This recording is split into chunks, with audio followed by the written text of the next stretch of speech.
Hey guys, this is Dude Dreamer. I was actually going to read an interesting rebuttal to one of my videos on, it was titled, I Hate The Rock, and pretty much I was just explaining that I don't hate The Rock, and I explained why I disagree with him being champion and how he's, presenting the championship through the media. And, yeah, and I had an interesting, rebuttal on Facebook by an individual by the name of Eric Anderson. Now, Eric Anderson is a former professional wrestler. He's been a professional wrestler for over 20 years, and he also was one of the guys who helped train me to be a professional wrestler. I got his name that suplex from him, so yeah, but he of all people understands the business more than I do, so he had an interesting rebuttal, and I like to share it with you guys. Now, I'm actually going to put screenshots on it as I read it, so if you want to read over me, fine. I'm going to read it. I'm going to give my reactions to the things he said. There's like 3 screenshots. It's kind of like a paragraphs kind of thing, but if you want to, read it over and then go to the next, and go to the next, and go to my conclusion, feel free, okay? Alright, so this is what he said on Facebook to me about the whole Rock situation when I mentioned about, I feel The Rock is doing this and that I think he's doing it for himself. So here's what he said. Well, according to Coachman, The Rock is in wrestling not because of promoting his career. He does not need to advance his career. He is, quite frankly, one of the few guys to totally transcend wrestling. People who are not wrestling fans are not fans of his movies. That is actually true. I mean, there is a difference between wrestling and movies. Even though people may say they're the same because they're acting, but at the same time, it is different. There are going to be some people who are fans of The Rock's work as a movie actor, and there's some people who are fans of him as a wrestler, and there's some who are fans of both, I like some of his movies, and I love his career as a wrestler more than his movies, but I do like some of his movies, though. But, alright, I'm going to continue. According to Coachman, it's the rush. The thrill of being in front of tens of thousands of people live. Also, keep in mind, his movie comes out this week. And I think he was talking about G.I. Joe Retaliation, I think it's called. The sequel to G.I. Joe. Alright. Between The Rock being on the show, even though we all expect Cena to go over, and CM Punk being the perfect tease to end the streak, its buy rate should be fine. And I have to agree, it's true. I mean, people are complaining about the twice in a lifetime deal, but it's still bringing in buy rates, and it's still bringing in people to want to watch WrestleMania. I agree.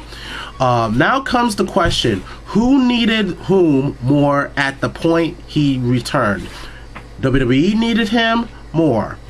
He elevated Cena, got more eyes watching Punk, Shield, Ziggler, I think he did a typo, Ziggler, Funkosauruses, etc. If they could get Austin back without crippling him, they would do it in a heartbeat. And I have to definitely agree. I mean, ever since The Rock did come back, a lot of eyes went right back to WWE. A lot of old fans who pretty much stopped watching the WWE because of the PG era are now going back to watch WWE because The Rock came back, and I have to agree with that. And yeah, if Austin was healthy, they would have used him in a heartbeat.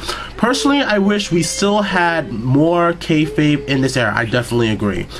The Tonight Show would have been a perfect place and time without Rock ever mentioning WrestleMania, even to have done the old Destroyer Abdullah the Butcher TV angle. I'm not sure about the whole Destroyer Abdul the Butcher angle. I've never seen it before. I want to actually get the chance to watch it, but I definitely agree. I think we should have more kayfabe, so that way people like me don't reveal too much stuff. But anyway, here's another thing he said. I asked Nick Bockwinkel. He actually met Nick Bockwinkel. If you fans don't know who he is, look him up. Why he was selling his AWA belt and other items a few years back. I was tied up in the emotionalism of it and the nostalgia value, etc. And I knew he did not need the money, but he put things in perspective when he pointed out that he went into wrestling to make money. None of this stuff was making money anymore, so it was time to put it to work. I have to definitely, most wrestlers, even back in the day, were doing it for the money, and there's nothing wrong with that, doing it for the money, people. You know, and it was a job, it was his career, and now that he's retired, what's the point of him having all those old stuff? All right, okay. People forget wrestling is like almost anything else. You reach a certain level and the money matters.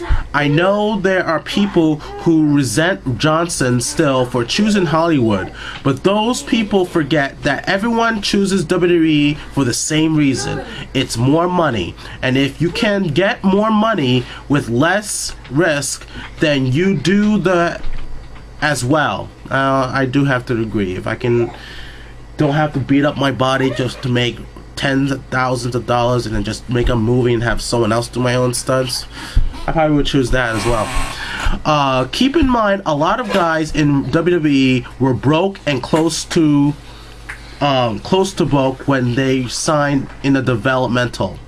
And I do agree. I know a few people who are currently homeless and living with other wrestlers and trying to make it big. I can name a few, but I don't want to mention their names. But he's definitely right. It's not an easy feat trying to break into the wrestling. Or in case of Punk, Generico, Bryan, they were making a good living, but not change your life forever money. That is true. I mean, like in the indies, sometimes you make $100 a show and stuff like that, and most of that goes towards gas money, you know, and I have to agree with that.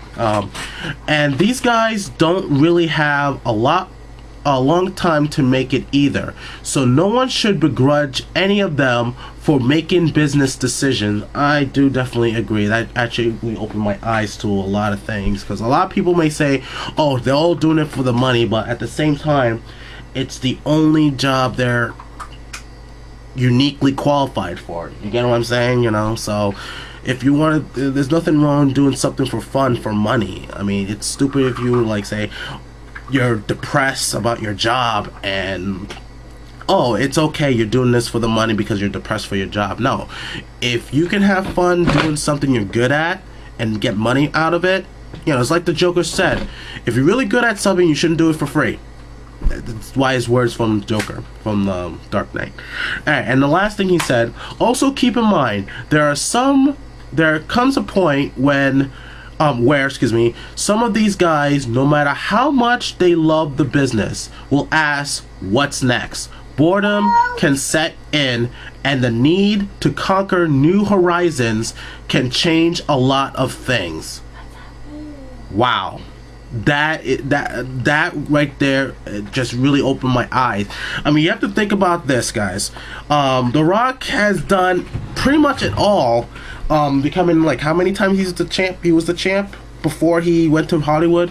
He was 7-time world champion, including with the world heavyweight championship. So about 9 times before becoming the champion again. So he pretty much had done it all, and he needed a new challenge, and that was movies. And the same thing with Brock Lesnar. I mean, I felt that, yeah, he got over too soon, but he pretty much had done it all. He became WWE champion 3 times. He pretty much did it all, and then he tried to find a new challenge for himself, which was try the NFL. That didn't work. Then he went to the New Japan to become the IWGP champion, and then went into MMA, and it was a new challenge, and he conquered all of those things. So now, is it I don't think it's right to, and just reading those things, I don't think it's right to, begrudge The Rock of deciding to make more money with less risk. I mean, that's smart business, and I have to agree with Eric right there.